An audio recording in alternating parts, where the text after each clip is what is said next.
Harimau putih memanglah sangat mempesona. Warna bulu putihnya nampak cantik dan mata birunya nampak elegan. Harimau putih terlihat sangat spesial. Bahkan di Indonesia, harimau putih dijadikan sebagai lambang kesaktian dan kekuatan gaib oleh para leluhur kita. Misalnya saja di tanah Sunda, harimau putih atau Maung Bodas dianggap sebagai pasukan gaib dari kerajaan Pajajaran saat itu. Pasukan gaib harimau putih membantu Prabu Siliwangi dalam melaksanakan tugasnya sebagai raja. Sehingga Prabu Siliwangi terkenal sebagai raja Pajajaran yang sangat hebat dan sakti mandraguna. Mitos tentang harimau putih bahkan tidak hanya ada di Indonesia saja, tetapi menyebar ke seluruh dunia, misalnya di China, Korea, dan India. Faktanya, masih banyak yang menganggap bahwa harimau putih adalah harimau langka yang spesial dan penuh mistis, tanpa mereka tahu kenapa harimau yang seharusnya berwarna oranye bisa berwarna putih.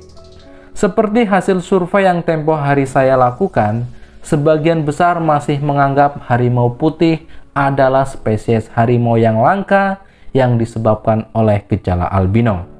Padahal itu tidak benar. Dan bahkan yang mencengangkan, banyak ahli dan aktivis hewan yang ternyata melarang pengembangbiakan harimau putih. Kira-kira kenapa ya? Tonton video ini sampai habis supaya pemahaman kalian tentang harimau putih tidak tersesat lagi. Pertanyaan pertama yang harus kita jawab adalah kenapa harimau bisa berwarna putih dan bagaimana sejarahnya. Oke, pertama yang harus kalian tahu adalah semua harimau putih yang ada di penangkaran dan kebun binatang adalah berasal dari subspesies harimau benggala yang mengalami mutasi genetik atau perubahan gen secara alami. Mutasi genetik tersebut mengakibatkan kondisi leucism.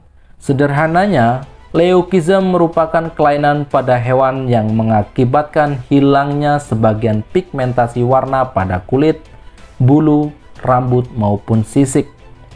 Jadi pada kondisi ini, harimau yang mengalami leucism akan kehilangan pigmentasi warna oranye, sehingga warnanya menjadi putih atau kekuningan. Ingat ya, hanya warna oranye saja yang hilang, sedangkan garis-garis hitamnya tetap ada. Warna matanya pun tetap normal.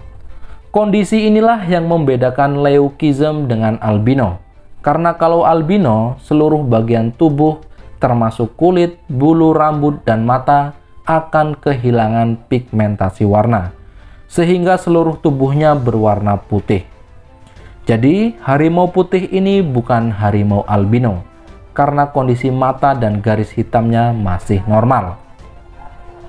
Harimau putih juga hanya akan terlahir dari kedua induk yang membawa resesif gen berbulu putih. Nah, ada cerita menarik tentang sejarah pertama kali harimau putih ditemukan dan dikembangbiakan. Sebenarnya kasus penemuan harimau putih di alam liar sudah dilaporkan sejak tahun 1556 di India. Banyak penduduk lokal India yang berhasil memburu harimau putih. Sayangnya, harimau putih tersebut dibunuh untuk diambil kulit dan dagingnya, sehingga harimau putih menjadi sangat langka. Tetapi kasus penangkapan harimau putih yang pertama kali tercatat dengan baik terjadi pada tahun 1951 di India. Pada saat itu, seorang penguasa lokal yang bernama Maharaja Rewa menemukan seekor anak harimau putih jantan di sebuah hutan, lalu memeliharanya hingga dewasa.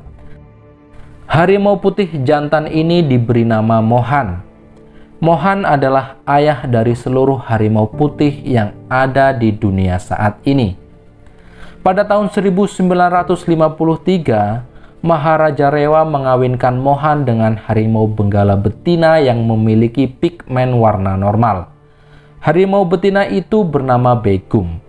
Tujuan perkawinan tersebut adalah untuk menghasilkan keturunan harimau putih yang sangat susah ditemukan di alam liar. Akhirnya, perkawinan tersebut menghasilkan seekor anak harimau jantan bernama Samson dan seekor anak harimau betina bernama Reda. Tetapi keduanya berwarna normal. Jadi tujuan menghasilkan anak harimau berwarna putih gagal. Pada tahun 1956, Mohan dan Begum dikawinkan lagi. Tetapi mereka tetap tidak bisa melahirkan harimau putih. Maharaja Rewa pun sangat frustasi karena gagal mengembangbiakan harimau putih.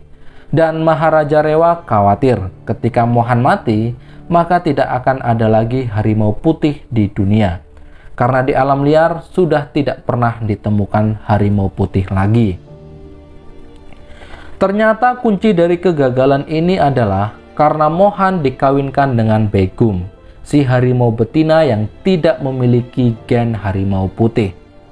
Seharusnya untuk menghasilkan harimau putih, pejantan dan betina haruslah memiliki gen resesif atau gen bawaan harimau putih juga. Akhirnya muncul ide untuk melakukan perkawinan sedarah atau insest antara Mohan dengan anak perempuan pertamanya yaitu Reda. Meskipun Reda memiliki bulu normal, tetapi Reda masih membawa gen harimau putih yang diturunkan oleh Mohan. Mohan dan anaknya Reda akhirnya dikawinkan. Dan benar, mereka menghasilkan 4 anak harimau putih sekaligus, 1 jantan dan 3 betina.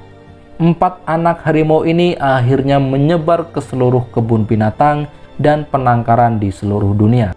Dan merekalah yang akan menjadi cikal bakal dari semua harimau putih yang ada saat ini.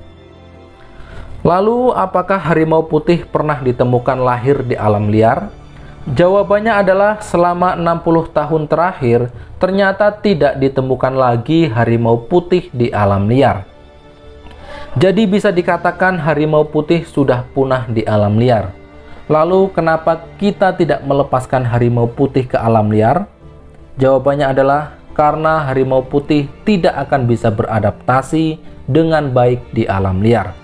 Bulunya yang berwarna putih justru menjadi kelemahan bagi harimau putih, karena harimau putih tidak bisa berkamuflase saat berburu mangsa.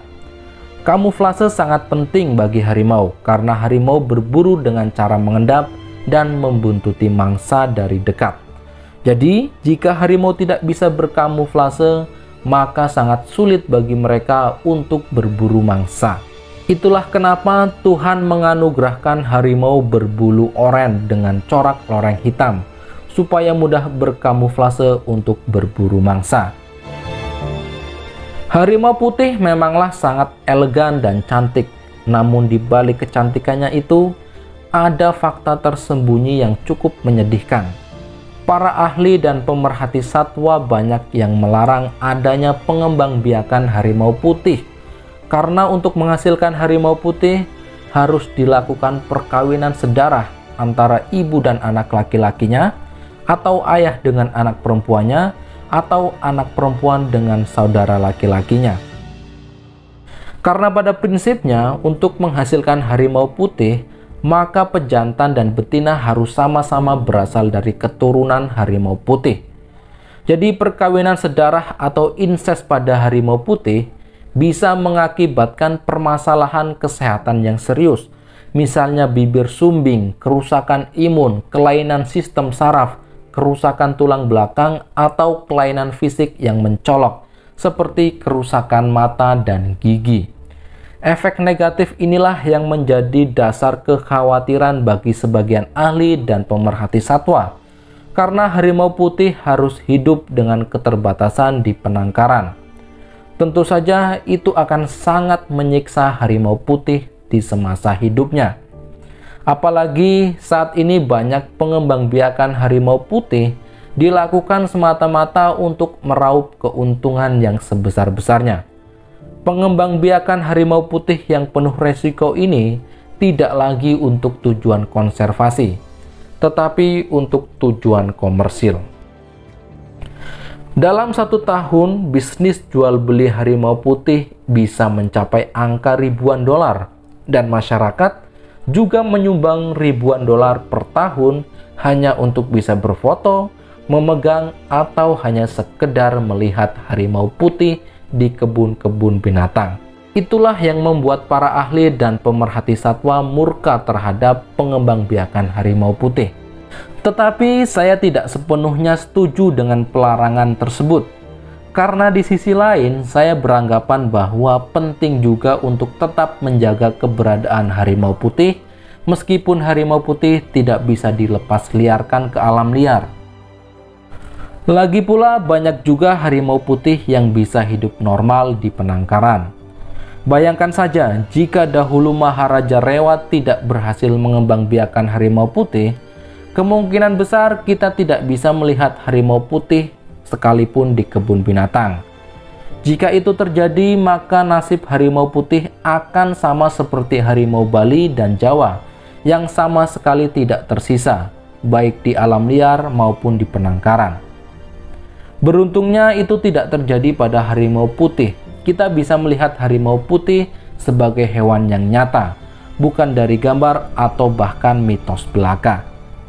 Sekarang tugas para ahli adalah bagaimana bisa mengurangi resiko kesehatan dari pengembangbiakan harimau putih, bukan justru melarangnya secara total.